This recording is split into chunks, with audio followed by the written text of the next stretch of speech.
আল্লাহ, ও মজলুমের আল্লাহ।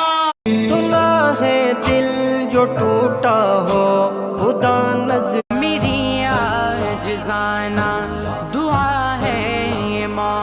হযরত মুহাম্মদ সাল্লাল্লাহু আলাইহি সাল্লামের কবরকে শ্রদ্ধা জানিয়ে বলা হয় রওজা শরীফ। রসুল তোমায় ভালোবাসি, मेरे आका को देखोगे।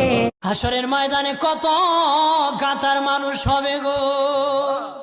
আপনি কি আল্লাহ তাআলার সাহায্য চান? তাহলে এই দোয়াটি পুরো শুনে যাবেন।